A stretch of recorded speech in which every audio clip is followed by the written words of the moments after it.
আমরা যারা processed food খাই, এই প্রসেসড ফুডে আপনার নাই কোনো ভালো ফাইবার, নাই কোনো ভালো পুষ্টি। আর এই যে হোটেলে টোটেলে আমরা গেলেই দেখবেন টেস্টিং সল্ট ব্যবহার করে। এটা একটা সিরিয়াস নিউরোটক্সিন, এটা একটা সিরিয়াস নিউরোটক্সিন। তো টেস্টিং সল্ট দেওয়ার ফলে দেখবেন বাচ্চারা একবার যদি বাইরের খাবার খায়, ঘরের খাবার খেতে ইচ্ছুক না, কারণ ওগুলোর প্রতি তার আসক্তি জন্ম নেয়। এটা হচ্ছে আসক্তি করে, মনোসোডিয়াম গ্লুটামেট, অ্যাডিকশন করে, এবং একটা খাবার তার বেশি বেশি খাইতে মন চায়। আর যেহেতু এই খাবারগুলোতে ডিভয়েড অফ ফাইবার, মানে ভালো ফাইবার নেই, তো এই খাবারটা খেলে দ্রুত সুগার পিক করে। আর যেহেতু এখানে ভালো ফাইবার, ভালো ব্যাকটেরিয়ারা খায় আমাদের, তো যারা প্রসেসড ফুড খায় তাদের গাটের ভিতরে বাজে ব্যাকটেরিয়া তৈরি হয়, আর ভালো ব্যাকটেরিয়ারা মারা যায়, এবং ধীরে ধীরে তার চিন্তা ভাবনা নেগেটিভ হয়, ফুড চয়েস নেগেটিভ হয়, এবং যেই জিনিস নিজের জন্য অকল্যাণ, নিজের জীবনের জন্য যেটা অকল্যাণ, ঠিক সেটাই সে গ্রহণ করে।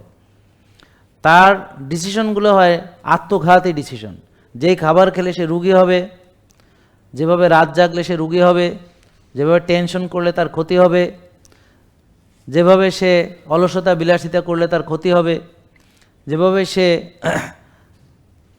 নিজের যত্ন নিবে না, মানে নিজের জন্য ভালো এমন কিছু সে করবে না, এবং নিজের আখেরাতকে সে ধ্বংস করে দুই হাতে, আর দুনিয়াতে রুগী হওয়ার জন্য সে ব্যস্ত। তো এমন সিদ্ধান্ত সে নেয় হলো কারণ সে বুঝতে পারে না, কারণ তার পেটে বাজে ব্যাকটেরিয়া, অতএব সে নিজের জন্য সব খারাপ খারাপ জিনিসগুলো সে সিদ্ধান্ত নেয়। তো সেই তার খাবার চয়েস হবে ক্রিস্পি, ক্রাঞ্চি, ডুবো তেলে ভাজা, বেগুনি, পেঁয়াজও ছাড়া তার ইফতার হবে না, বুঝতে পারছেন? শরবত ছাড়া ইফতার হবে না। তারপরে সে ওই রাত্রে আবার খাবে হলো, কেউ কেউ বিরিয়ানিও খায়, কেউ কেউ কালাবুনা খায় পরোটা দিয়ে, কেউ কেউ মনে করেন যে খুব গুরুপাক খাবার খায়, যেগুলো সহজে হজম হতে চায় না।